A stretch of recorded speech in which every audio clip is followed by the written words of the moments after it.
Hello, hello, hello, hello.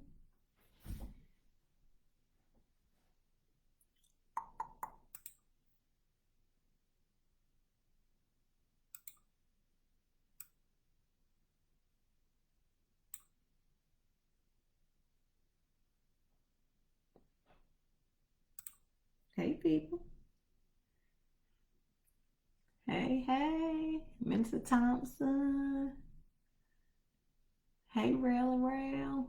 I'm sorry, y'all. I'm reading these sideways, so I may be missing a few. Am I sideways to y'all? I don't know. Ah, love you too, Suge. Hey, Minister Latasha.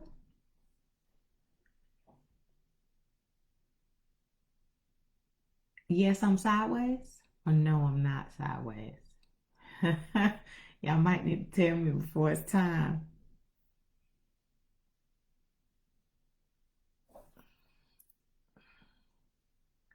Got 1 minute. Thank you. I watched the YouTube video and did my hair, believe it or not. Yes, I am sideways. Okay. My bad. Let me put y'all down here. How about that? All right. Thank you. Sometimes folks got to tell you if you're looking crazy. 1 minute. Look, Matthew 6:27. Somebody type it. Sherelle said sideways, shawty. Greater joy, greater joy. Hey, thank you, Ebony. Hey, Kelly. I hope everybody had a great, great day. It was my first week back. I was on vacation last week. As y'all know, I had a time today readjusting back to regular life. But we about to rock and roll. Listen, tonight, topic is so what? Sometimes we get all worked up over nothing. We borrow trouble. We worry about stuff that hasn't even happened yet. We magnify consequences or perceive consequences because they haven't even occurred. And we magnify them and make them something huge when it's really a minor thing. And what we've got to do is to begin to operate in more of a so what mindset.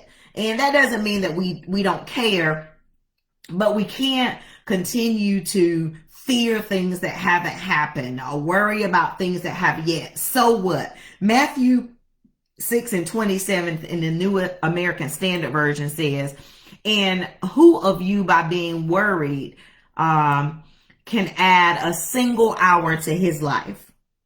So what? First, so what? Worrying won't change anything except your peace.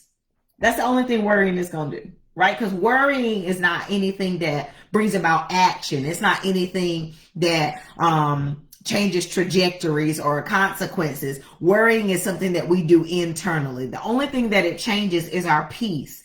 And when we talk about peace, the so what of it is peace is not the impossibility of it happening. So peace is not me knowing it's not going to happen and then I'm just good. Peace is knowing that it could happen and still resting in God. Yeah, that's grown up stuff right there. That's big girl stuff right there.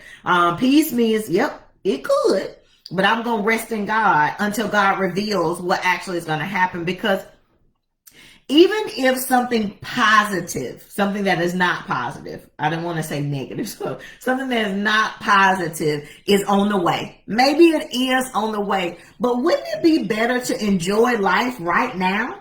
See, the thing about worrying, instead of having a so what mindset, the thing about worrying is worrying robs us of now. Worrying is a thief of now. It steals the moment. It is a kleptomaniac for the right now. That's what worrying does. I wish somebody would type that. Worrying robs us of the now. And guess what? If all hell breaks loose tomorrow, I will be doggone if I'm going to let worry rob me of my joy right now. It's no telling what's going to happen tomorrow, but at least I'm going to enjoy the moment. I'm going to enjoy today. Maybe that stuff is going to happen, but I'm not going to lose my right now. Because, see, I don't know what battle I got to fight tomorrow. I don't know if I'm going to have to be in warrior mode tomorrow. I don't know if I'm going to have to be in worship mode. I don't know if I'm going to have to be in battle mode, in spiritual warfare tomorrow. I don't know that. So I'm going to enjoy my now. I'm going to enjoy it right now. So what? If that's coming, now is here. I can enjoy my right now. Who of you by being word can add a single hour to your life? I can't change a thing that's coming. So what? It might be.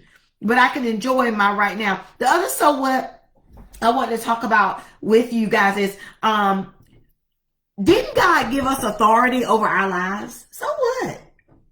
So what if that's an impossibility? I got some authority. So what if that might happen? I have some authority. Did God give us some authority over our own life? Because the problem with worry is it not only brings negativity to my life, it brings negativity to everything that's around me. That worry, somebody said worry wears off. Yeah, I said words. I'm from Creekmore. I got to say it like that. Worry wears off. It's contagious. We pass it on. It gets on others when we are worried. It like I said, it taints the now, but it also begins to creep on to others. That other worry. Sometimes people aren't even worried until we start bringing up all of the issues, all the concerns, all of the possibilities, all of the what is. So what? God gave me some authority. So what if the enemy has something plotted for you? So what if the enemy has something plotted for me? Since God gave me some authority, instead of sitting around worrying, why don't I start prophesying over my own situation? Instead of worrying about it, because when we worry about it, we sit around talking about all the things that can happen. No, baby. You got some different kind of authority. Your authority allows you to begin to speak over your own situation. Death and life lies in the power of the tongue. You guys know that. You have the power to speak over your own life. Go ahead and take some authority. So what if the enemy's got something planned? So what if he's got a plot, a scheme set up for tomorrow? You also have some authority. And that's how we have to begin to deal with the enemy. So what? You got something planned? I got some power too.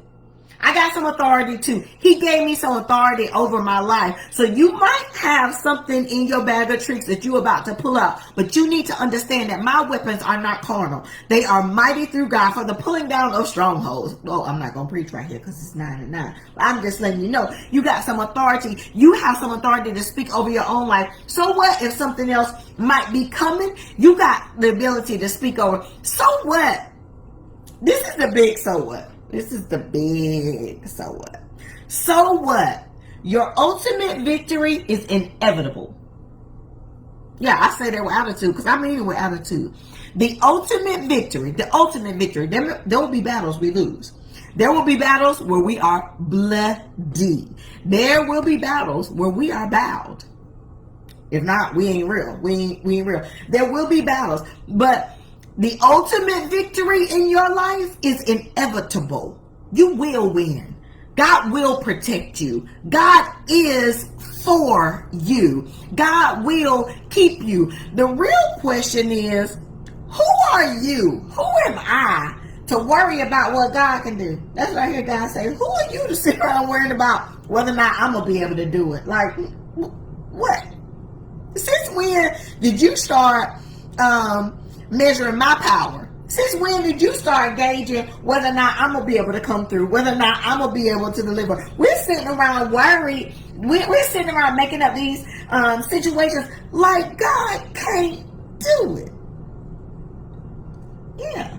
I don't think God likes that. He doesn't like it when we sit around borrowing trouble. If things have happened, we can be realistic about having those discussions, about going to God and say, God, this is the situation. I need you to do this in my life. But what we are doing is sitting around saying, well, if this happens, then such and such, as if to say to God, well, God, I know this is coming and I don't think you can handle it. So what's going to be the plan?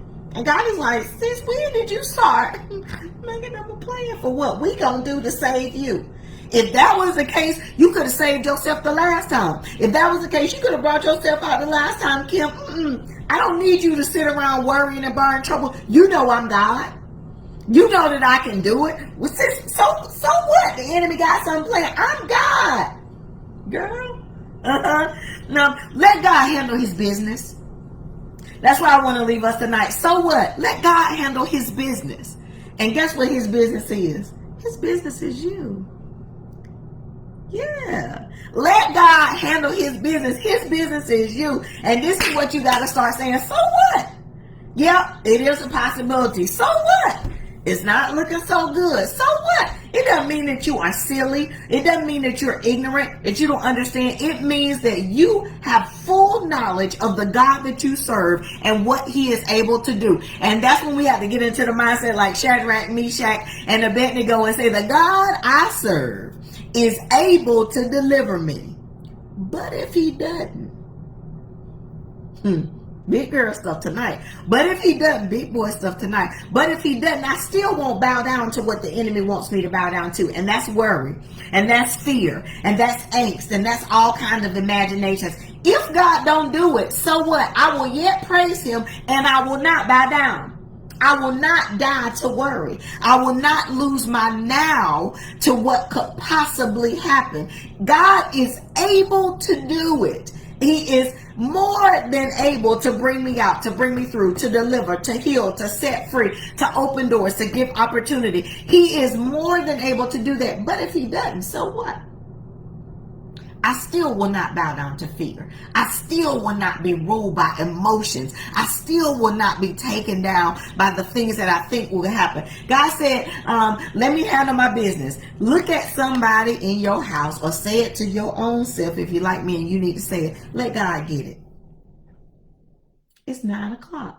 It's 9:09. That's a whole 9 minutes. I'm so glad to be back with y'all tonight. I'm Pastor Kim from Greater Joy Butner. Thank you for joining 9 at 9.